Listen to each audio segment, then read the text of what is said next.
Muy bien, vamos a orar para iniciar con el mensaje. Señor, te damos muchas gracias en esta mañana. Nuevamente te damos gracias por tu amor y fidelidad. Gracias porque la obra que hoy podemos ver en cada una de nuestras vidas es tu obra. No es algo que en nuestra capacidad podamos lograr, Señor. Todo es acerca de ti. Rendimos a ti nuestra vida, nuestro entendimiento. Ponemos nuestros corazones delante de ti para que tú, por favor, a través de tu palabra nos hables acerca de tu verdad y transformes nuestras vidas y nuestros corazones. Te damos toda la gloria, Señor, a ti. Por favor, llénanos con la llenura de tu Espíritu Santo para que sea el don de tu Espíritu trayendo convicción a nuestras vidas y entendimiento en todos. En el nombre de Jesús oramos. Amén. Y amén. Estamos estudiando el libro de Romanos, la carta a los Romanos. Estamos ya casi que concluyendo en el capítulo 2.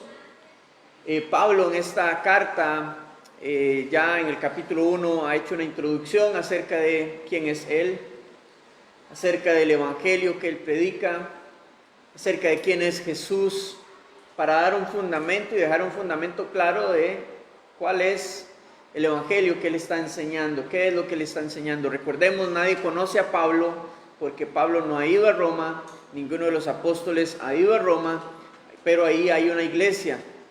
Como resultado del día de Pentecostés, donde muchos judíos prosélitos o de la diáspora estaban dispersos a través de todas las tierras que estaban bajo el dominio del Imperio Romano. Así que Pablo envía esta carta para no solamente presentarse, sino también expresarles el deseo que él tiene de poder ir y enseñarlos, estar con ellos.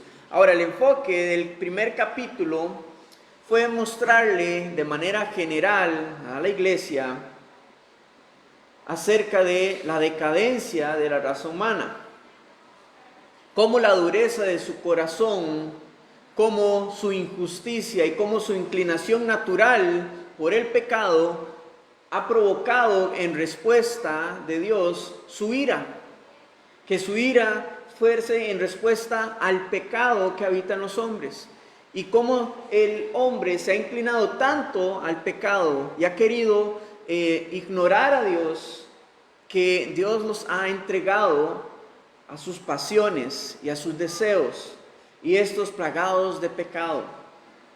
Ahora, hemos visto en la primera sección, en la segunda sección del capítulo 1, que la ira de Dios se ha revelado contra los hombres. Se ha revelado a ellos para que ellos comprendan, y estamos hablando de la raza humana, no es que estamos hablando de algo que estamos exentos nosotros hoy en día, sino que todos estamos involucrados, y ese es el punto del primer capítulo. Mostrarle a la iglesia, tanto a judíos como a gentiles, que todos estamos condenados y que todos merecemos la ira de Dios por causa del pecado que abunda y que está en este mundo, ¿verdad? Y el hecho de que vengamos a Cristo, esto no nos excluye de que el pecado continúe habitando en este cuerpo, un cuerpo de muerte, un cuerpo corruptible, que está plagado de pecado. Lo que pasa es que desde el principio la raza humana, en lugar de dar gloria y honra a Dios como Él merece, reconociendo que Él es el creador de todas las cosas, se inclinó hacia todo lo corruptible para reconocerlo como una deidad y como un poder, a la naturaleza, a los animales, a las personas, a las imágenes, a todo lo corruptible, o sea, a toda la creación. Y ante su resistencia de reconocer a Dios como el único, todopoderoso, el único creador, el Señor entonces los ha entregado a que sean esclavos de sus pasiones, de sus razonamientos. Y ahí es donde han nacido tantas ideologías, tantas sectas, tantas religiones y tantas perspectivas acerca de una deidad. Porque el Señor los ha entregado por causa de su resistencia a Él, a sus pasiones y razonamientos. Y por eso el mundo hoy camina de una manera errada y con una perspectiva y una imagen errada de quién es Dios, el único verdadero. Así que eso es parte de la consecuencia, pero también como resultado de esta idolatría del hombre.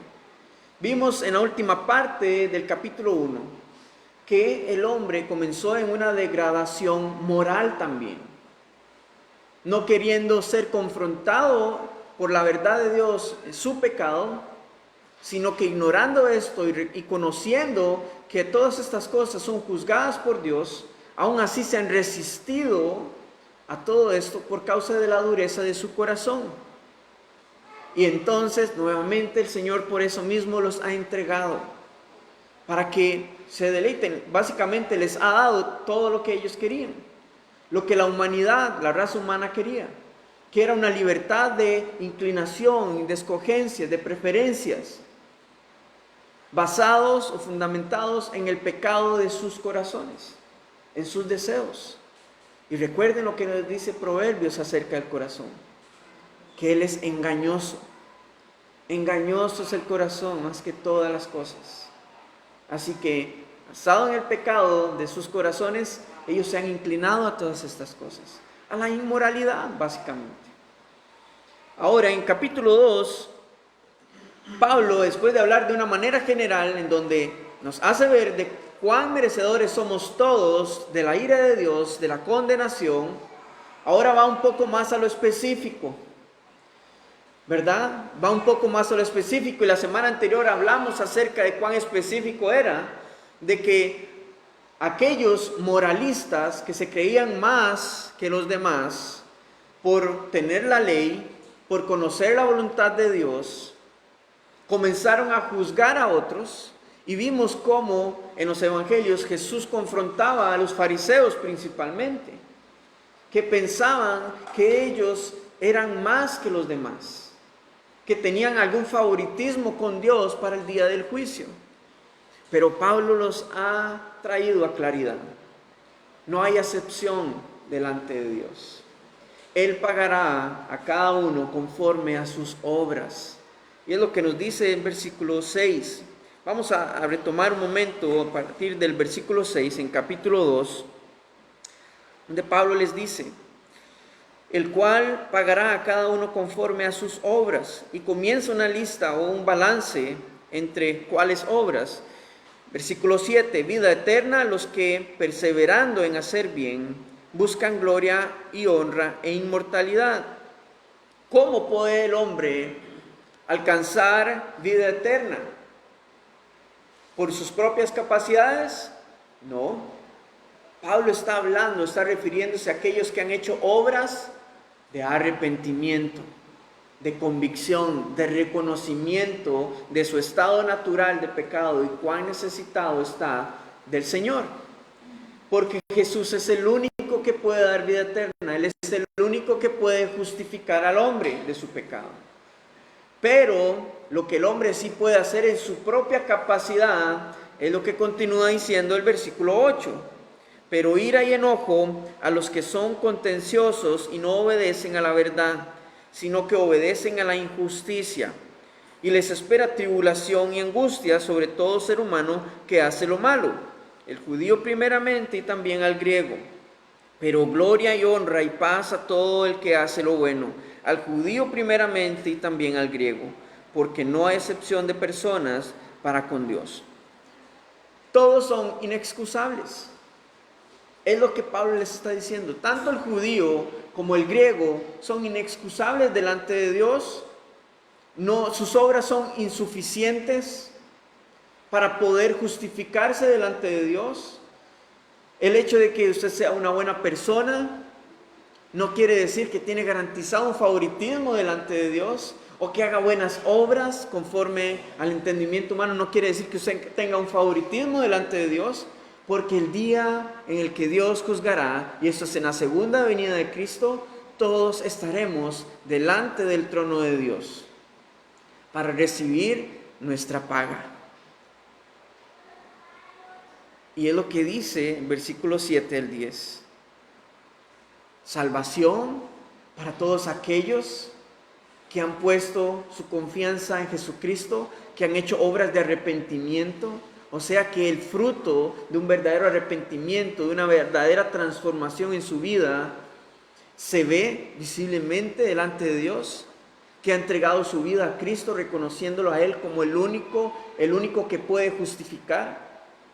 Pero todos aquellos que se han resistido y que han vivido por apariencia, por religiosidad y en injusticia, les espera la ira de Dios, porque pensando en que sus propias obras los salvarían, vivieron engañados toda su vida.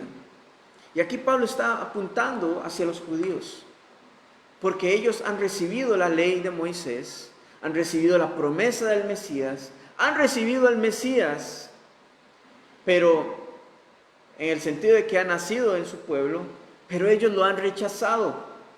Recibieron primero el Evangelio, pero ellos lo han rechazado.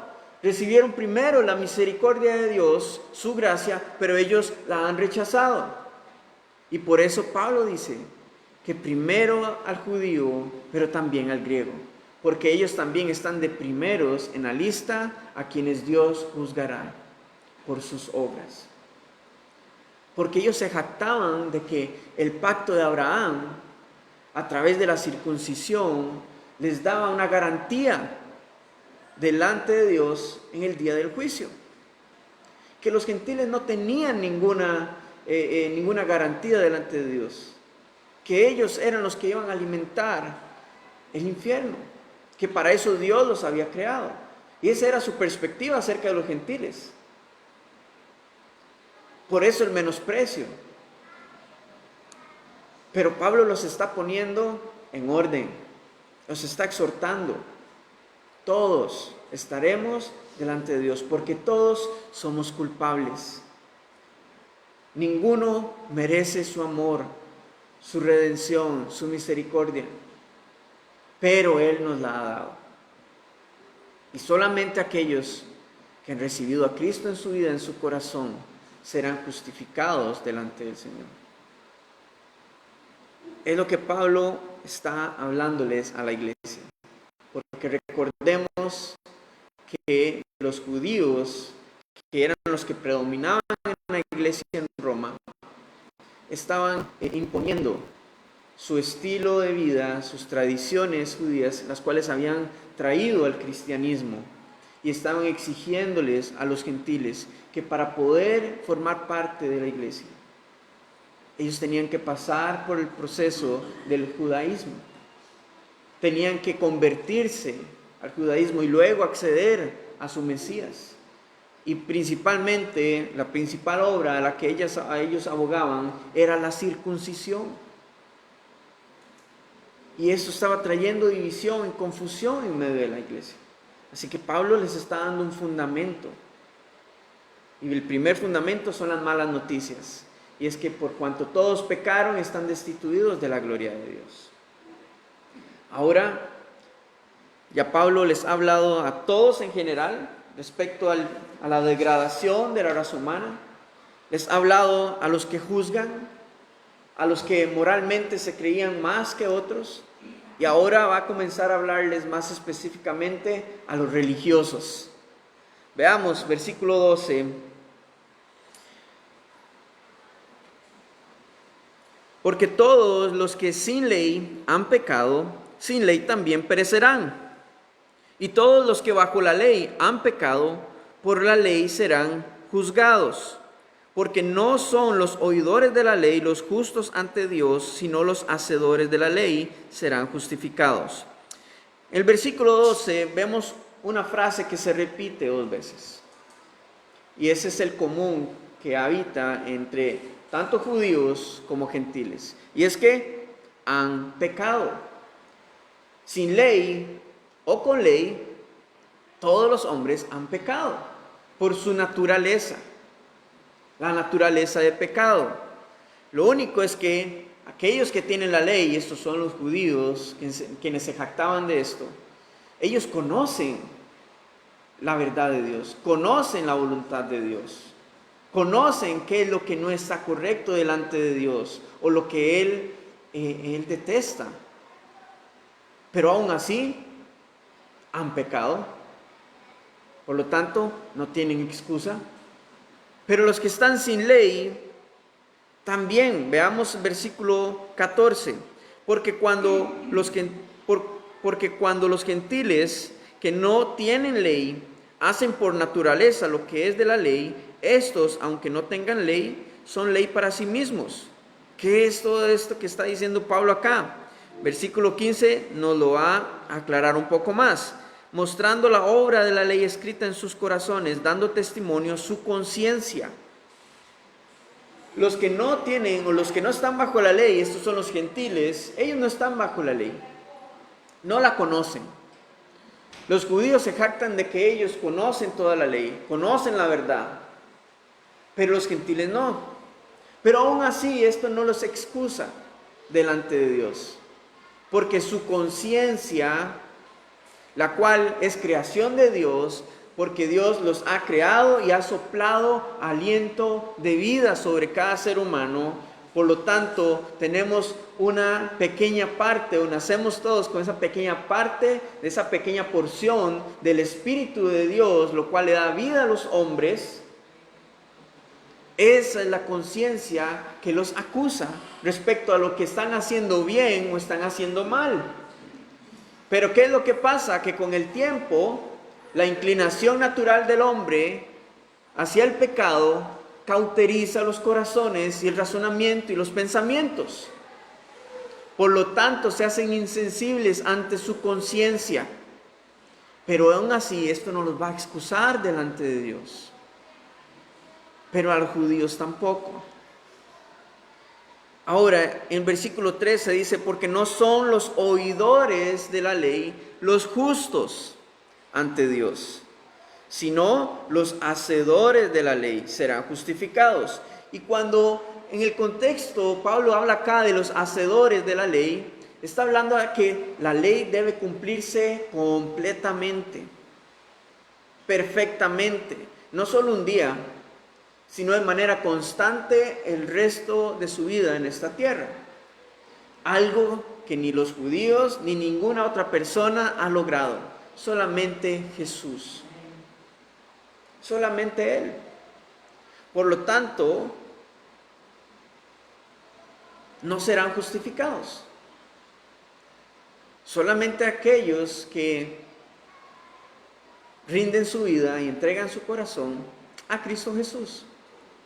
Entonces Pablo ha cerrado los portillos y las excusas que estaban planteando los hombres respecto a su favoritismo delante de Dios.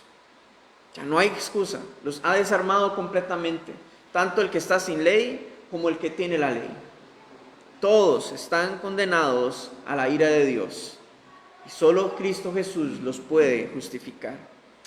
El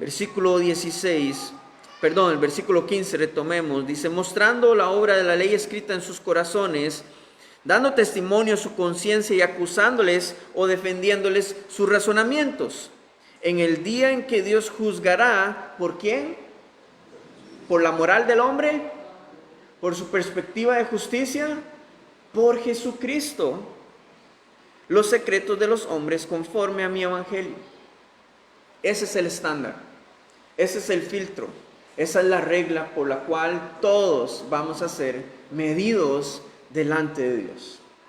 No es la justicia humana, no es la moral del ser humano, es el evangelio de Jesucristo, el cual Dios usará para que todos seamos juzgados.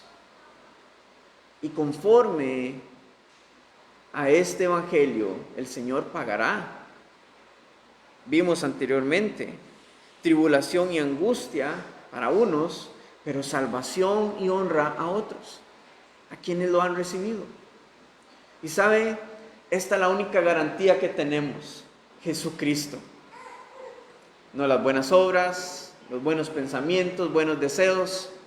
La única garantía, es más, ni su descendencia, ni de cuál etnia usted viene, si nació en Israel o no. La única garantía que tenemos todos los hombres está en Cristo Jesús. Es lo único. Ahora, a partir del versículo 17, Pablo es mucho más específico para los religiosos. Dice, he aquí, tú tienes el sobrenombre de judío y te apoyas en la ley y te glorías en Dios y conoces su voluntad e instruido por la ley apruebas lo mejor y confías en que eres guía de los ciegos, luz de los que están en tinieblas, instructor de los indoctos, maestro de niños, que tienes en la ley la forma de la ciencia y de la verdad. Wow, Pablo los está alabando. Ustedes, wow, judíos, ustedes tienen la ley, han recibido el gran privilegio por parte de Dios de haber sido escogidos por Él. Y comienza a enumerar 5 cosas específicas de que la ley es su fundamento. Ellos apoyan en la Torá y en los profetas. ¡Qué bueno! Luego les dice, se glorían en Dios, dan y reconocen que es Dios quien les ha dado esto, quien los ha escogido. Luego conocen también su voluntad. ¡Wow! Esto es excelente. Conocen su voluntad. También la ley es el filtro que ustedes usan para conocer la verdad. Y eso está súper bien.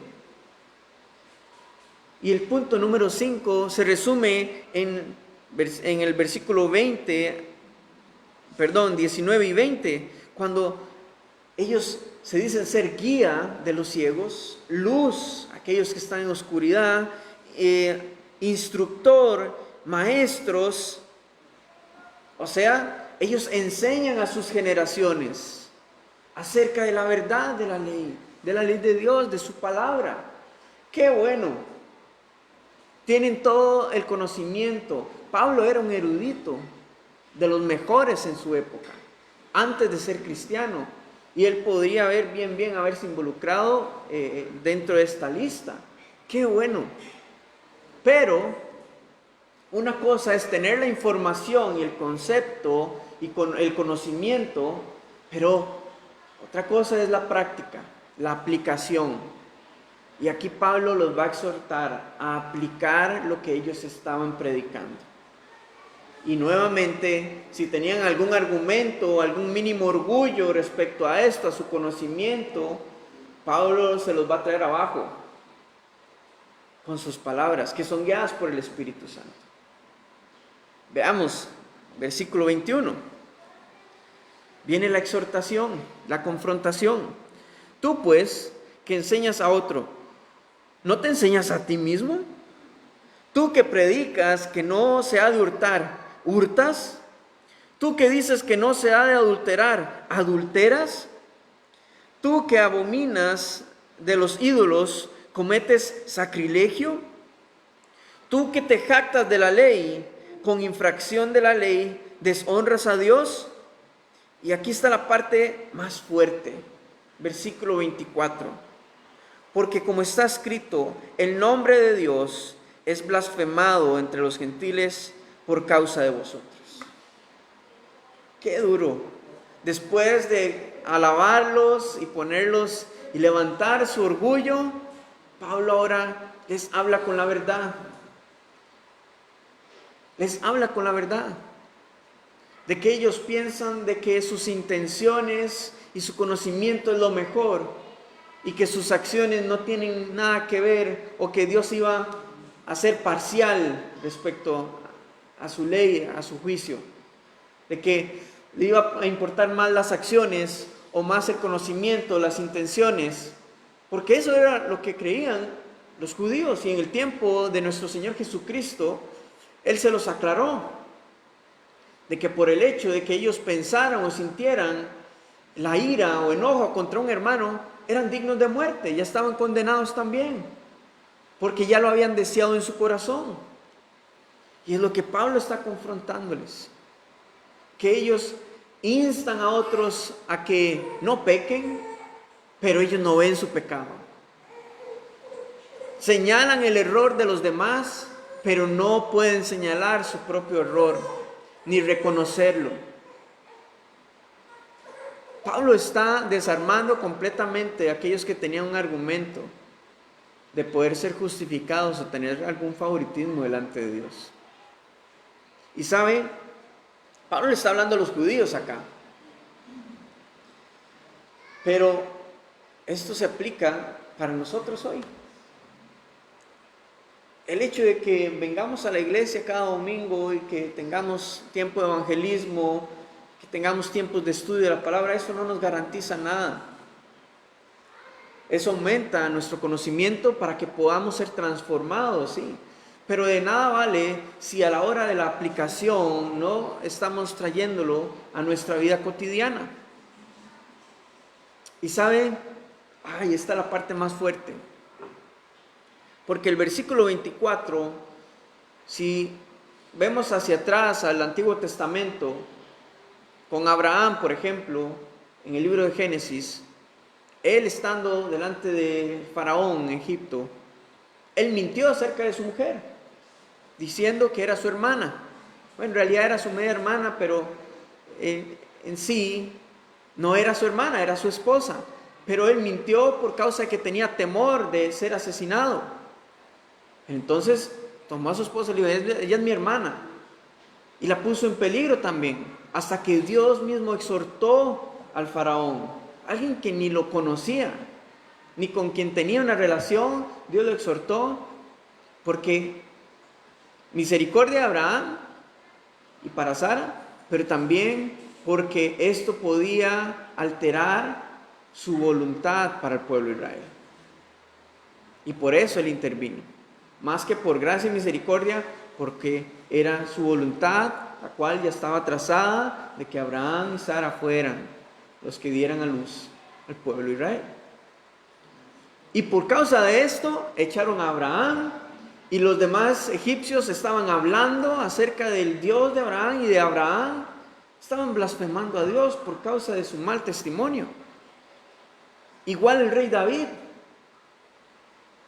cuando cometió adulterio, no vieron el nacimiento de su hijo o apuntaron hacia Betsabé, no, vieron hacia la obra que él había hecho en contra de Urías, que lo había enviado al frente de batalla para que fuese asesinado. Y los gentiles blasfemaron el nombre de Dios por causa de esto.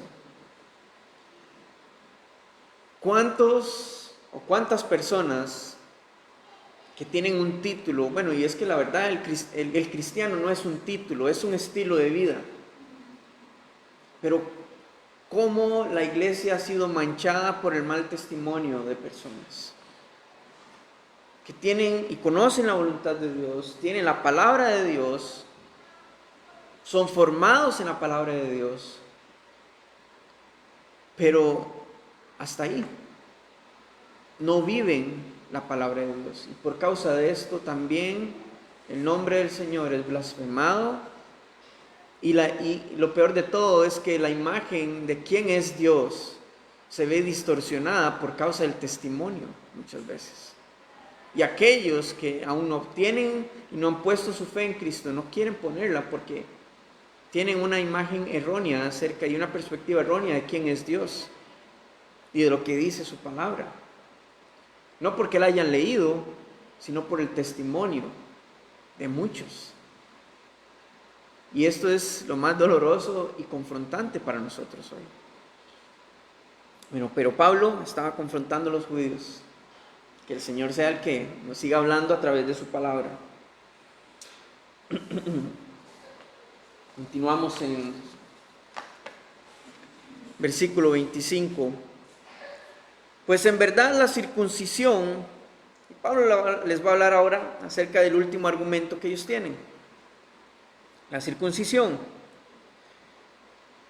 Pues en verdad la circuncisión aprovecha si guardas la ley. Pero si eres transgresor de la ley, tu circuncisión viene a ser incircuncisión. Pues sí, pues el incircunciso guardare las ordenanzas de la ley, ¿No será tenida su incircuncisión como circuncisión? Y el que físicamente es incircunciso, pero guarda perfectamente la ley, te condenará a ti que con la letra de la ley y con la circuncisión eres transgresor de la ley. Pablo está hablando en medio de todo este circuncisión y incircuncisión. Recordemos que este era el elemento clave para pertenecer al pacto de Abraham, y de lo cual los judíos se jactaban aún más. Si tenían la ley, aún más por el pacto con Abraham, ellos se jactaban. Este era la conversión final, el acto final. Y Pablo lo que les está diciendo es, el hecho de que usted físicamente se circuncide, eso no le garantiza a usted de que tenga favoritismo delante de Dios. No le garantiza que usted sea parte del pueblo de Dios, espiritualmente hablando. Porque aquellos que no tienen la ley, no están bajo la ley, si sus obras hablan acerca del arrepentimiento que ha habido en sus vidas, pero no son circuncidados, no pasa nada. Ellos pueden venir y juzgarlos a ustedes, porque ustedes con las obras no están demostrando que verdaderamente esta circuncisión haya sucedido en sus vidas, solo físicamente. Y para verlo más claro, el punto de Pablo, vemos el versículo 28 y 29. Dice pues, no es judío el que lo es exteriormente, hablando de la circuncisión, ni es la circuncisión la que se hace exteriormente en la carne, sino que es judío el que lo es en lo interior. Y la circuncisión es la del corazón, en espíritu, no en letra, la alabanza del cual no viene de los hombres, sino de Dios. Pablo se tiró abajo el último argumento que podían tener los judíos respecto a la circuncisión. Y le recuerdo, está hablándole a los religiosos, ya no tanto al pueblo en general, sino a los que enseñaban, a los fariseos, a los escribas, a los que predominaban y guiaban a la iglesia. Entonces, no es acerca de las obras, es acerca del corazón. Esta circuncisión del corazón que habla Pablo es acerca de ese arrepentimiento, ese reconocimiento de nuestra inclinación natural hacia el pecado, pero que por causa de la fortaleza que el Señor puede traer y la transformación que Él trae a nuestra vida, nuestros corazones son transformados. Y esa línea es quitada. Y entonces verdaderamente, de nuevo, no es cristiano el que por obras y el que sabe la palabra de Dios, el que viene tradicionalmente a la iglesia. No es cristiano el que tiene esto como un título, que ha nacido o ha crecido en una familia cristiana, sino el que ha sido transformado verdaderamente en su corazón. Este es un verdadero hijo de Dios. Erradamente, muchas personas creen que todos somos hijos de Dios, pero no. Todos somos creación de Dios, pero hijos solamente aquellos quienes han sido transformados en su interior y que han reconocido su pecado, que han venido de arrepentimiento y han entregado su vida a Cristo, el único que justifica. Así que el mensaje de Pablo en este capítulo 2, vemos cómo ya les ha hablado a los moralistas, ¿verdad? Los que se confiaban en sus obras. Les ha hablado ahora a los religiosos para que puedan reconocer y entender de que en el Señor no hay excepción. Él no tiene favoritos. Todos vendremos delante de Él, seremos juzgados por Él, y el único que puede justificarnos es Cristo. Y con esto Pablo estaba buscando la unión de la iglesia, que ya no hubiesen esos paradigmas de tradiciones, de rituales, sino que hubiese un mismo entendimiento para que estuvieran en un mismo espíritu, de que solamente es a través de Cristo, a través de su obra salvadora, Eso es lo que Él está buscando y podemos aplicarlo el día de hoy. No es tu Biblia la que te salva, ni el que la tengas abierta en la casa. No es el venir cada domingo acá a la iglesia. No es ni escuchar cada prédica en YouTube o en donde sea. Lo que te salva es la decisión que tomes de entregar tu vida a Cristo, verdaderamente. Y que haya una transformación, un nuevo nacimiento, lo que te hace un hijo y una hija de Dios.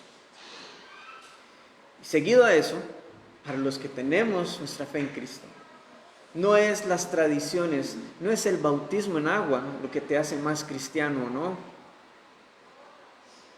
No son las obras de evangelismo y de predicación lo que te hacen más cristiano, ¿no? Es llevar a la práctica, llevar a la acción lo que dice la palabra de Dios. Y dar testimonio, reflejar a otros la luz de su amor, de su gracia y su misericordia. Así que yo los animo a que busquemos predicar y enseñar a otros, no solamente con nuestras palabras, sino también con nuestras acciones, con nuestro estilo de vida. Busquemos agradar a Dios en todo. No se arraigue a nada que no sea Cristo para buscar justificarse. No son las obras, ni las actividades, ni el show, ni si el Señor te usa o no para sanar a alguien. No se tratan de los dones del Espíritu, se trata de una vida devota al Señor, de reflejar lo que la palabra de Dios nos habla. ¿Y cuál fue la misión que el Señor le dio a sus discípulos? No fue el andar hablando en lenguas, no fue el andar tocando a todo el mundo para que sanen, sino que principalmente predicar su evangelio y enseñar a otros sus preceptos. Porque si el cristiano conoce lo que dice todo el consejo de Dios, no una parte o no las cosas bonitas nada más, todo el consejo de Dios, entonces podrá aplicar correctamente lo que dice su palabra y podrá caminar verdaderamente en su voluntad. Amén. Vamos a orar. Señor, gracias por esta mañana, por tu amor, tu bondad. Gracias por tu palabra.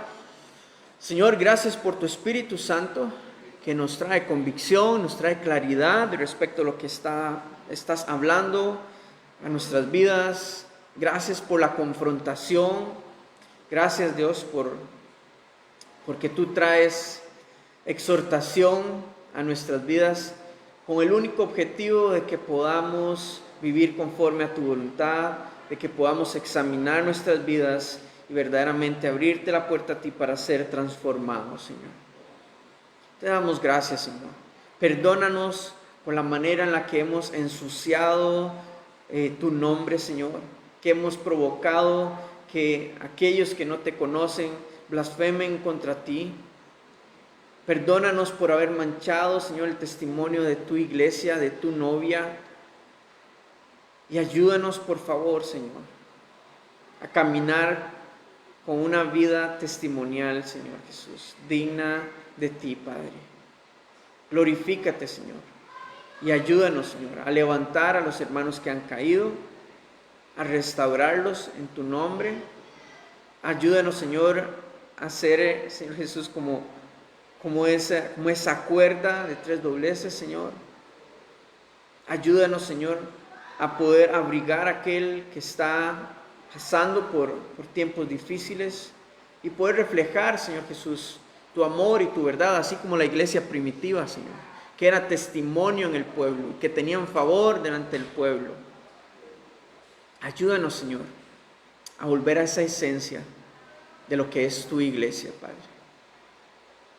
Te damos toda la gloria y la honra a ti en esta mañana. En el nombre de Cristo Jesús oramos. Amén y amén.